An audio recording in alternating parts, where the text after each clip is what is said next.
Hello everyone, welcome to my YouTube channel English पर excellence. आज का टॉपिक है द हैरी ऐप और ये एलटी ग्रेड के सिलेबस में दिया हुआ है।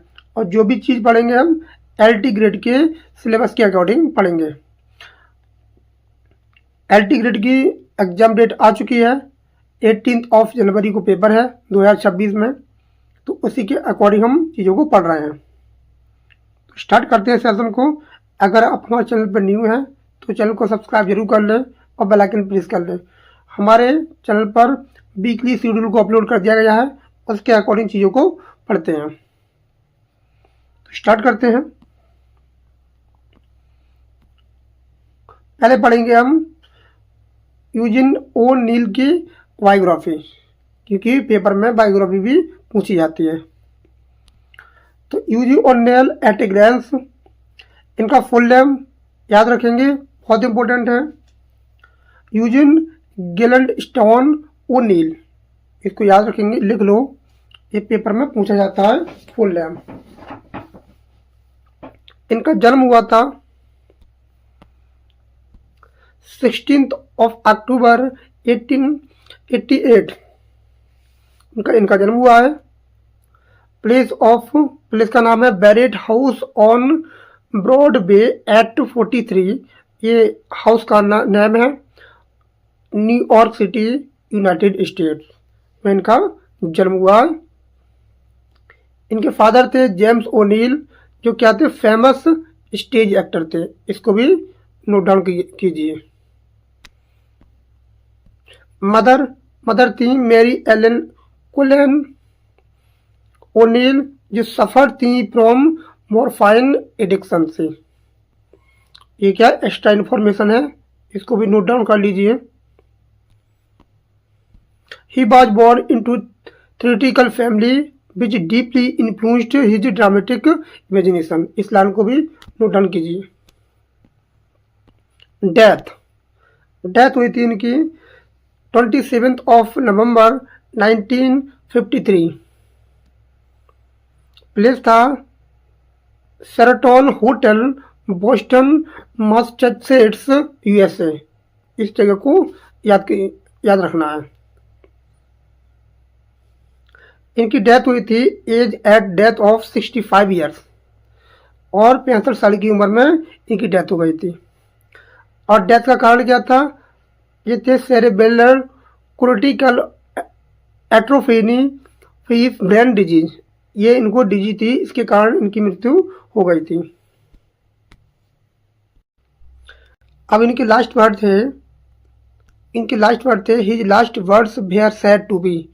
इनके लास्ट वर्ड थे born in a hotel room and God damn it died in a hotel room. तो इनके क्या थे, लास्ट वर्ड थे। अब देखते हैं एजुकेशन कहाँ हुई थी। Studied at Princeton University, example after 1 year. Later studied play writing at Harvard University under George Pierce Baker. ये क्या थी, बाद में इन्होंने प्ले राइटिंग की थी। इनकी एजुकेशन है। इनकी मैरिज किससे हुई थी, कैथलीन जेनकिंस, जो क्या थी, she took divorce due to Neill's adultery. और मैंने इसका एडल्ट्री का मीनिंग भी लिख दिया है। एडल्ट्री का मीनिंग होता है a sex between a married person and somebody who is not their husband or wife।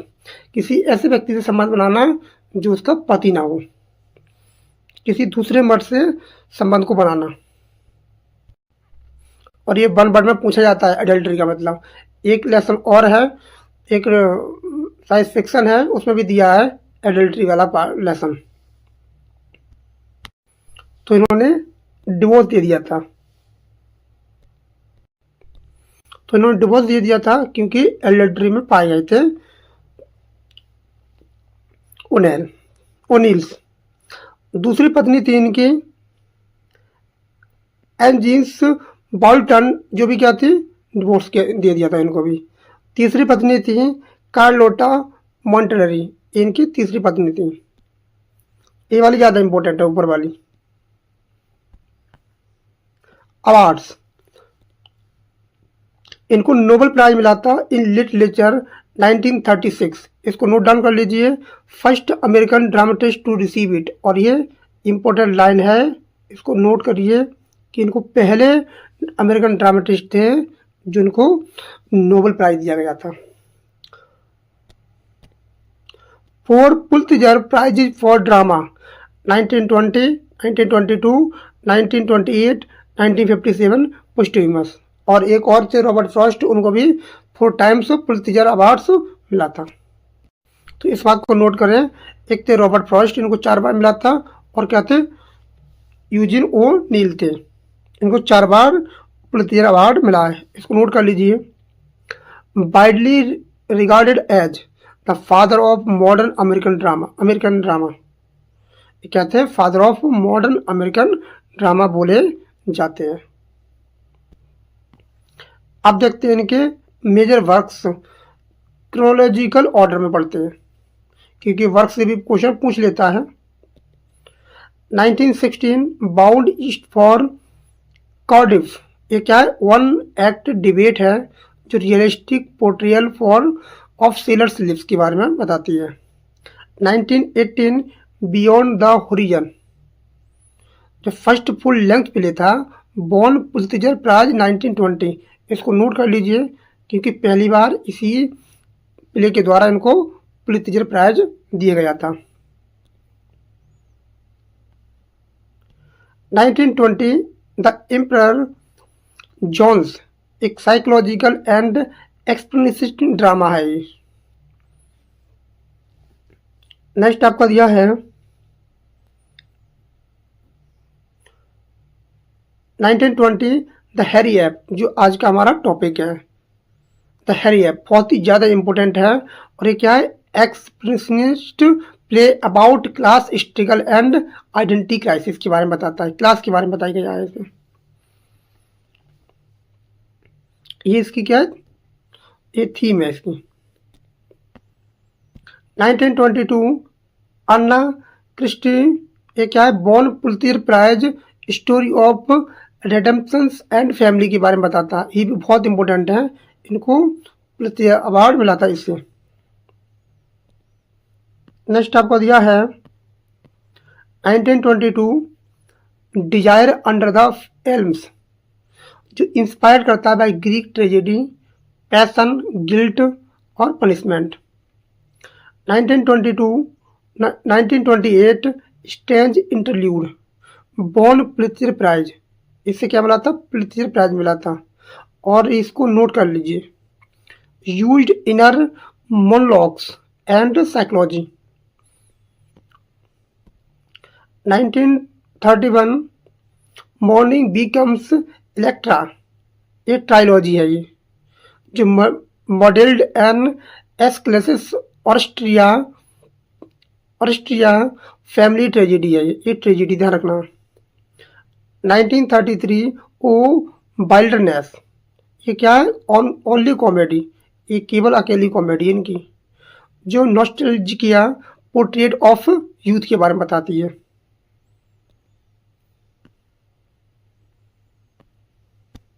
1946 the Iceman कॉमेन, तो ट्रेजिक रियलिज्म है जो एक्सप्लोर करता है इल्यूजन एंड डिस्पेयर के बारे में। 1956 long days journey into night, ये क्या है, ऑटोबायोग्राफिकल मास्टरपीस है, और पोस्टह्यूमस, इन्हें पुलित्जर प्राइज मिला था 1957 आफ्टर डेथ। जहाँ जहाँ पुलित्जर प्राइज मिला है उसको नोट डाउन कर लीजिए क्योंकि वो वर्क पूछा जाता है जिससे इनको कोई अवार्ड मिला है। 1957 ए मून फॉर द मिसबिगॉटन, ये क्या चीज़ है, ए सुकल like exploration of guilt and redemption है ये क्या थे, कुछ मुख्य मेजर वर्क थे जो पेपर में पूछे जाते हैं। अब देखते हैं जो एलटी ग्रेड के सिलेबस में दिया गया है, द हैरी ऐप, इसका मतलब होता है बालों वाला बानर, जो लिखा है यूजिन ओनील ने।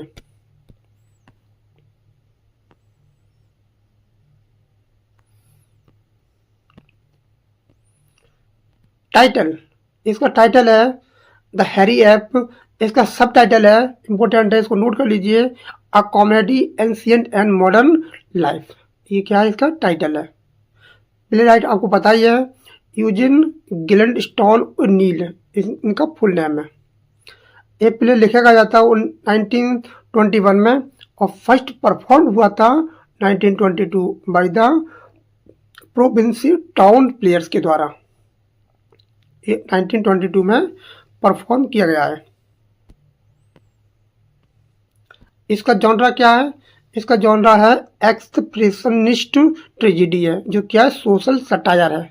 इसको नोट करिए, ये अभिव्यंजनावादी त्रासदी सामाजिक व्यंग है। ये इसकी सेटिंग कहाँ रखी गई है, mainly on transatlantic ocean liner letter in New York City. ये इसकी क्या है, सेटिंग है। स्ट्रक्चर क्या है इसमें, इसमें डिवाइडेड इनटू 8 सीन्स हैं। इसमें सीन्स हैं, ना कि एक्ट हैं, नॉट ट्रेडिशनल एक्ट्स। इसमें 8 सीन को दिखाया गया है। इसकी थीम क्या है, इसकी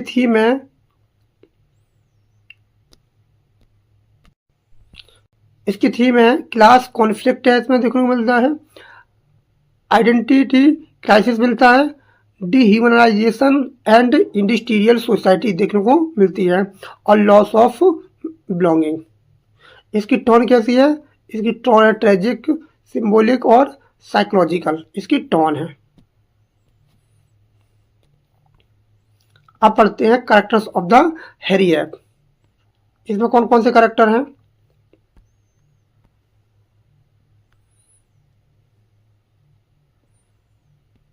पहला जो करेक्टर है वो है आपका यंग।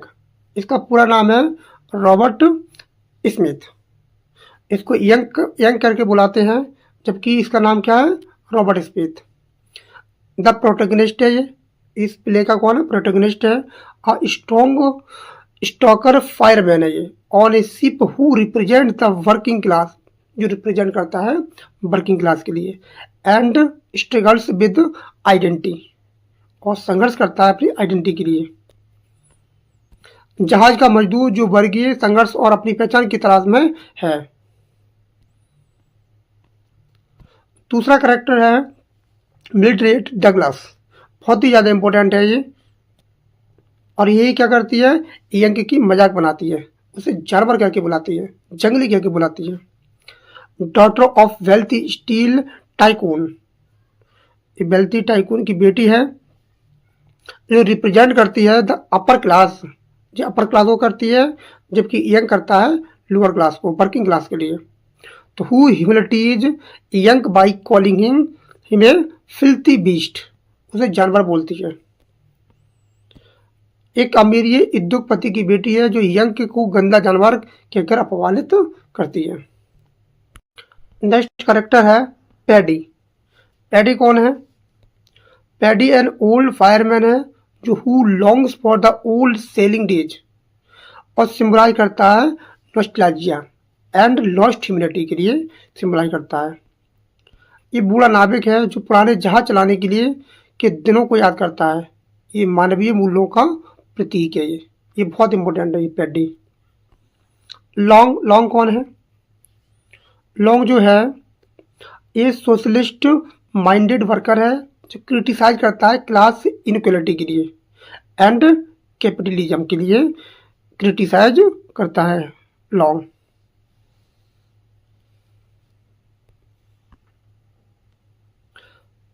समाजवादी विचारों वाला मजदूर है, जो वर्ग भेद और पूंजीवादी की आलोचना करता है। नेक्स्ट है secretary of the IWW industrial workers of the world. इस कंपनी का नाम है, ये क्या है, सेक्रेटरी है, सचिव है ये कहता है कि कौन है, लीडर ऑफ द लेबर, ये लीडर है लेबर का। Union who distrust young and reject him from the group, और मजदूर का नेता है, संगठन का नेता है, जो यंग पर शक करता है और उसे वहां से निकाल देता है। अदर फायरमैन है और स्टॉकर्स है, जो वहाँ काम करते हैं जहाज पर।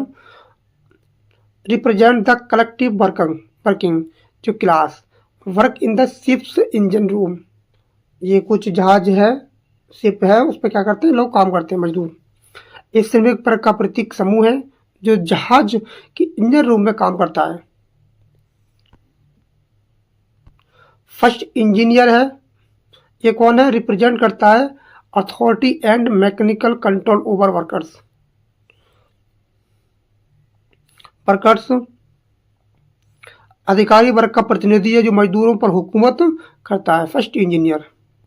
नेक्स्ट करेक्टर है आपका Mildred's aunt, a rich lady who disapproves of Mildred's visit to the stock hole, और symbol of high society arrogance.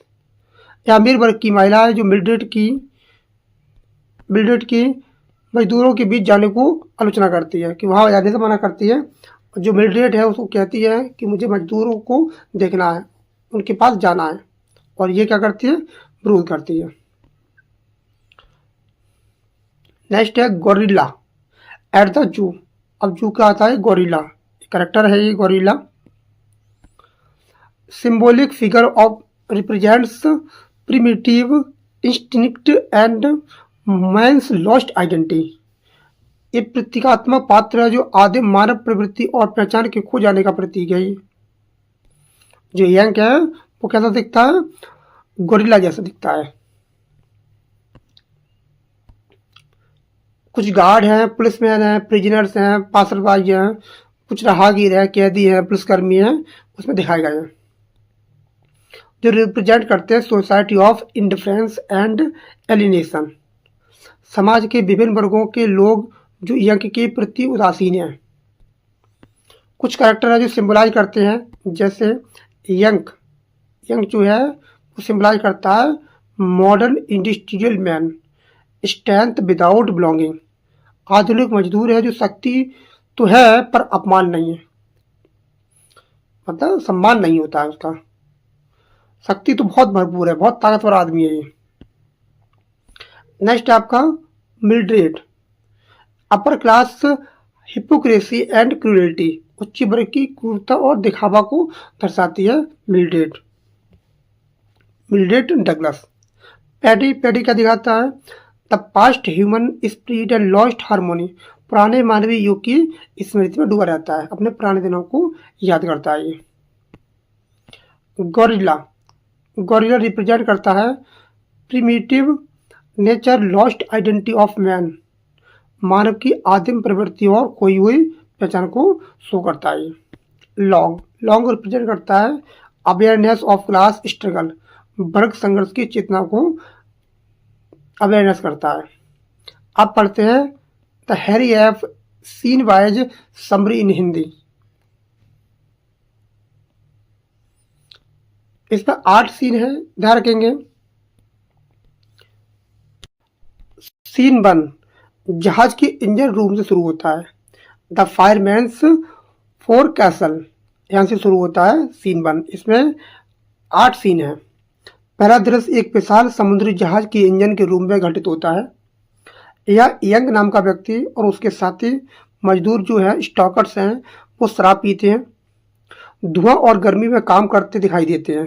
पहले सीन में जहाज का सीन है, वे सब अपनी गरीबी, मेहनत और जीवन के बारे में बात करते हैं।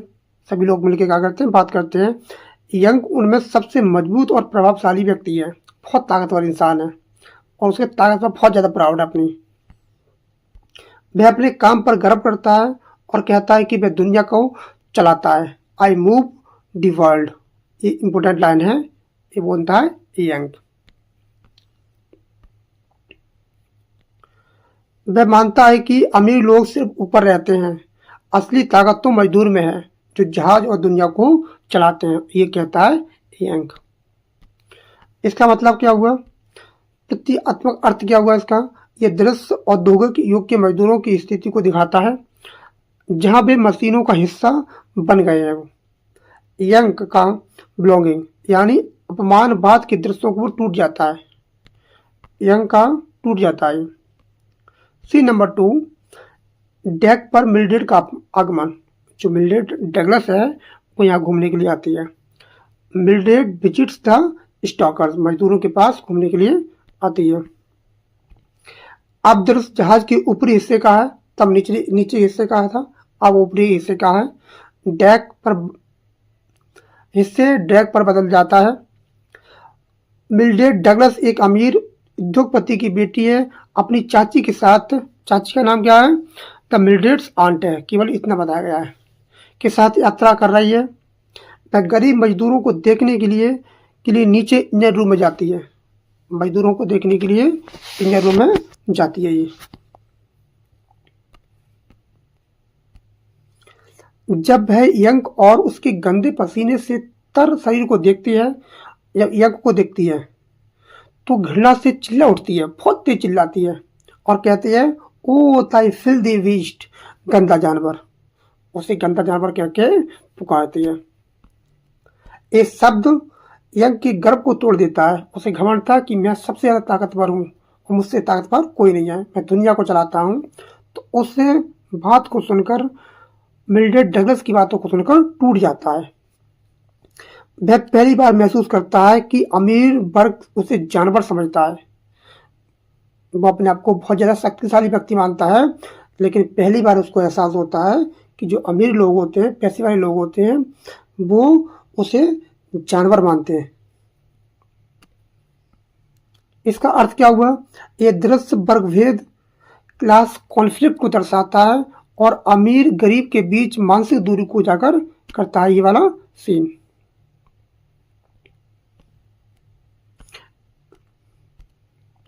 मिल्ड्रेड का फिल्थी बीस्ट कहना यंग की पहचान की जड़ को हिला देता है, और जो पहचान उसने बनाई थी ताकतवर होने का, पावरफुल होने का, तो उसको खो देता है वो और परेशान हो जाता है।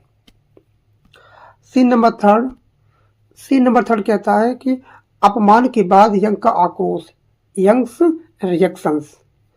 मिल्ड्रेड के अपमान के बाद यंग का आत्मविश्वास टूट जाता है और वो पागल की तरह काम करने लगता है, और अन्य मजदूर उसका मजाक उड़ाते हैं, और उसकी जो अन्य मजदूर थे, काम करने वाले वर्कर थे, वो उसका मजाक उड़ाते हैं। अब वह गुस्से में कहता है कि वह उस लड़की और अमीर वर्ग से बदला लेगा। अब बदला लेके ठान लेता है ये यंग। वह महसूस करता है कि उसने पूरी जिंदगी काम किया, पर समाज उसे जानवर समझती है। उसने दुनिया में और समाज के लिए काम करता रहा, वो कुछ भी काम कर सकता है, तो समाज क्या समझता है, उसको जानवर मानता है। ये भावना उसके भीतर वर्गीय संघर्ष और पहचान की जद्दोजहद को जन्म देती है। इसका प्रतीकात्मक अर्थ क्या हुआ? यंग का गर्व अब अहंकार से घृणा, आत्मघृणा में बदलने लगता है। जो गर्व था अहंकार से आत्मघृणा में बदलने लगता है। सीन नंबर 4, न्यूयॉर्क की फिफ्थ एवेन्यू न्यूयॉर्क की बात होती है। अब दृश्य जहाज से बदलकर न्यूयॉर्क शहर में आ जाता है। अब जो आ जाता है वो न्यूयॉर्क शहर में आ जाता है, जहाज से खत्म हो गया। यंग अब ये साबित करना चाहता है कि वह भी इन समाज का हिस्सा है। अब गलियों गलियों में घूमता है, ये यंग है, गलियों में घूमता है और अपने आप को साबित करना चाहता है कि मैं भी क्या हूँ, इंसान हूँ, जानवर नहीं हूँ। वह अमीर लोगों की भीड़ में चलने की कोशिश करता है, पर उसे अनदेखा किया जाता है। लोग उसको नोटिस तक नहीं करते हैं। वो गली में घूमता है, ताकतवर है, बॉडी बिल्डर है, लेकिन उसको लोग नोटिस तक नहीं करते हैं। इस बात को भी गुस्सा आता है कि मैंने इन लोगों के लिए काम किया और मुझे लोग आज देख तक नहीं रहे हैं, नोटिस तक नहीं कर रहे हैं, इतना बिजी हुए हैं लोग। वह गुस्से में एक व्यक्ति को धक्का देता है और परिणाम स्वरूप उसे पुलिस गिरफ्तार कर लेती है, यंग को। फिफ्थ एवेन्यू पूंजीवादी दुनिया का प्रतीक है। ये आपको एवेन्यू है, वो पूंजीवादी का प्रतीक है, जहाँ श्रमिकों के लिए कोई जगह नहीं है। ये पूंजीवादी समाज में गरीबों के लिए, मजदूरों के लिए कोई जगह नहीं है। एक का समाज में फिट इन होने का प्रयास असफल रहता है। वो चाहता है कि समाज में रहना सीखे, समाज में रहना जानता है, लेकिन वो समाज में उसे कोई एक्सेप्ट ही नहीं करता है। सीन नंबर 5 है वो क्या है? वो अरेस्ट हो चुका है इन द प्रिजन सेल की बात होती है।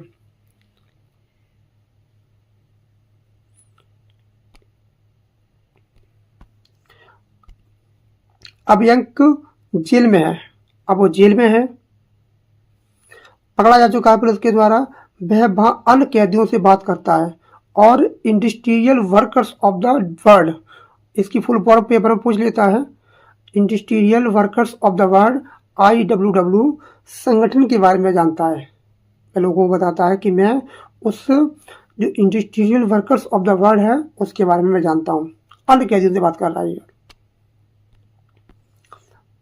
वह सोचता है कि वह ये मजदूर संगठन अमीर वर्ग के खिलाफ उसकी लड़ाई में मदद करेंगे।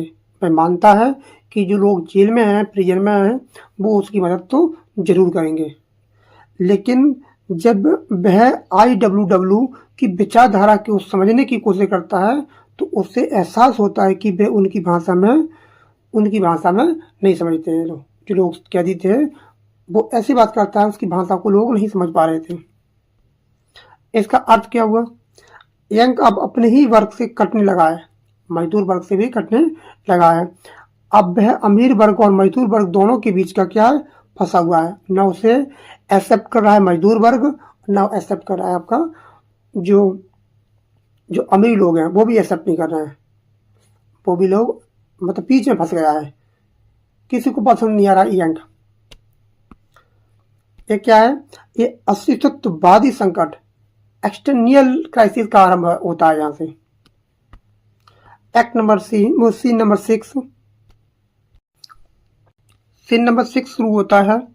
IWW का दफ्तर, द लेबर यूनियन ऑफिस, यहाँ से सीन नंबर 6 स्टार्ट होता है।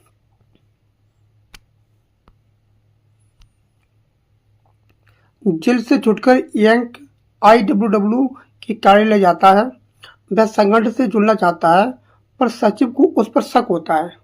जो सचिव साहब होते हैं, सेक्रेटरी साहब होते हैं, इसमें इसलिए दिखाया गया सेक्रेटरी, तो वो होते शक करते हैं।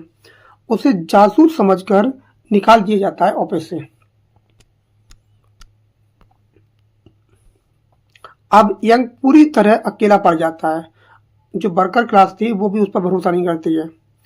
वह महसूस करता है कि अब वह कभी भी बिलोंग नहीं करता, ना मजदूर वर्ग में ना समाज में। कहीं भी एडजस्ट नहीं हो पा रहा है, अपने आप को कर पा रहा है। इसका मतलब हुआ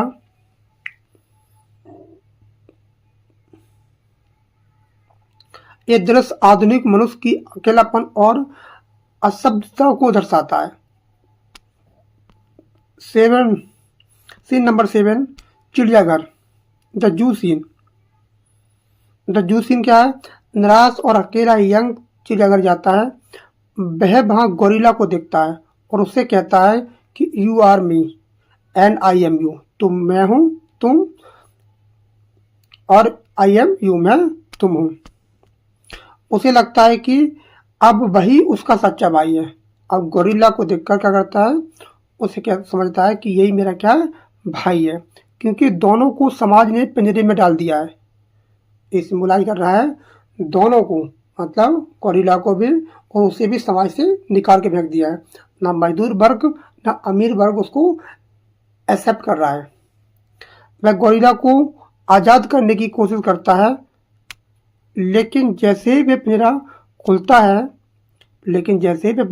है गोरिल्ला उसे पकड़ कर कुचल देता है। उसको बहुत तेज पकड़ता है और कुचल देता है। ये दृश्य मनुष्य को अमानवीकरण, डिह्यूमनाइजेशन का चरम है। यंग पूरी तरह से पशु बन चुका है और उसी के हाथों में मरता है, गोरिल्ला के हाथों से मरता है। अंतिम सीन है सीन नंबर 8। ये दृश्य अंतिम दृश्य है, डेथ ऑफ सिंबलाइज करता है। यंग मरते हुए धीरे धीरे गिरता है। उसकी मौत आधुनिक औद्योगिक समाज में मानवता की मृत्यु का प्रतीक है। He was looking for belonging and found a cake. ये इंपॉर्टेंट लाइन है।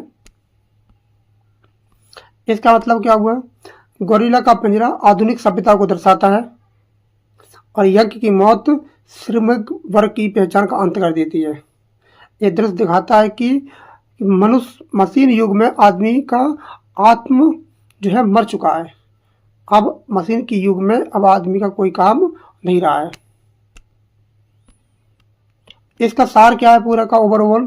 द हैरी एब एक ऐसे मजदूर की कहानी है जो मानता है कि वही दुनिया को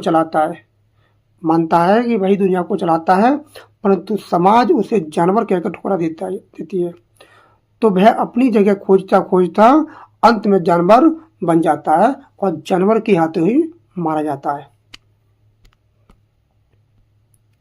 ये नाटक दिखाता है कि औद्योगिक युग ने इंसान को मशीन बना दिया है और उसकी पहचान, गरिमा और मानवीय संवेदना छीन ली गई है।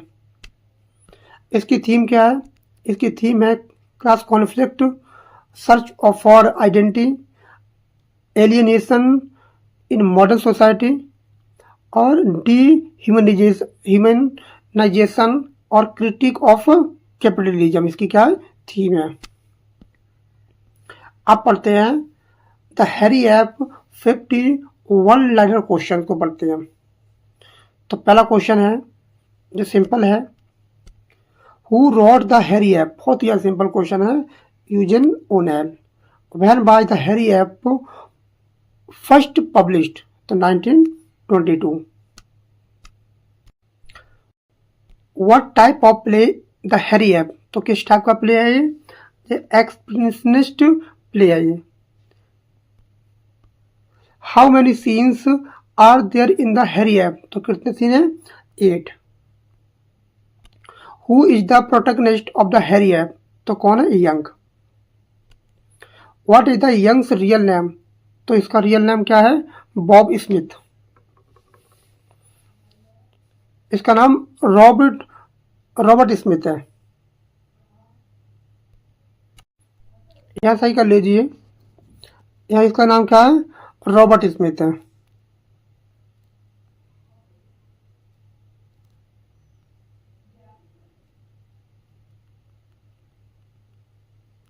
इसका रियल नाम क्या है? Robert Smith. ये पेपर में पूछ सकता है। नेक्स्ट आपका दिया है where does scene first take place? तो ये क्या लेता है? In the stokehole engine room of ship. यहाँ इसका फर्स्ट सीन होता है। Who is the only female character in the play? तो कौन है? मिल्ड्रेड डगलस है और एक और भी है उसकी aunt. Who accompanies Mildred on the ship? Her aunt. What does Mildred call young when the first see him? तो क्या बोलती है उसको? filthy beast बोलती है, जंगली जानवर बोलती है। What is the young's occupation? उसका occupation क्या है? व्यवसाय क्या है उसका? तो a stalker fireman on a ship है। Which class does young represent? तो वर्किंग क्लास से रिप्रेजेंट करता है। Which class does Mildred Douglas represent? तो अपर कैपिटलिस्ट क्लास से वो बिलोंग करती है। ये पेपर में पूछा जाता है कि वो किस क्लास से आती थी वो। Who says the line I move the world? तो बोलता है यंग, कहता है मैं दुनिया को चलाता हूँ। Next, What does young symbolize? तो किसको सिम्बलाइज करता है वो? तो ए मॉडर्न डिह्यूमनाइज्ड वर्कर के लिए सिम्बलाइज करता है। In which scene does Mildred visit the stokehold? तो सी नंबर 2 में वो जाती है। नेक्स्ट है what does Mildred white dress symbolise? इसमें जो ड्रेस पहन के आती है वो सफेद रंग की ड्रेस पहन के आती है। जो उसके हाथ गंदे लग जाते हैं तो उसको निकाल के फेंकवा देती है उसकी ड्रेस को। कहती है कि मेरे पास तो बहुत सारी ड्रेस हैं। इतना घृणा करती है गरीब लोगों से, वर्कर से। तो purity and upper class privilege के लिए, और पेपर में प्रिविलेज की स्पेलिंग पूछ लेता है, PRIVILEG। इसको नोट कर लीजिए।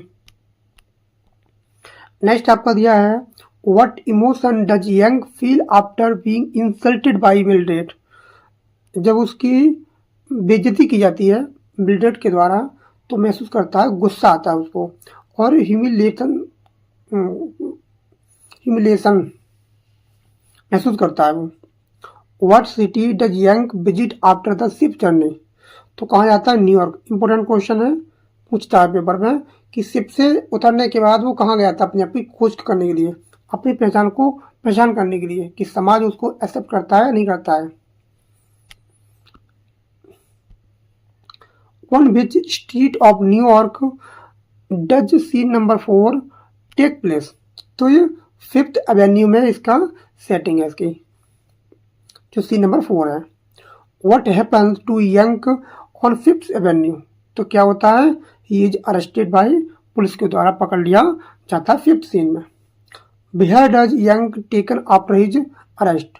तो टू प्रिजन, जेल में ले जाया जाता है उसको। Which organisation does Yank learn about in जेल? किसके बारे में बताता है वो? Industrial workers of the world, IWW इस कंपनी का यहाँ नाम रखेंगे। व्हाट इज IWW क्या है? तो ऑल लेबर यूनियन है ये। What does Yank want to do after learning about IWW? तो क्या है? ज्वाइन द ऑर्गेनाइजेशन है।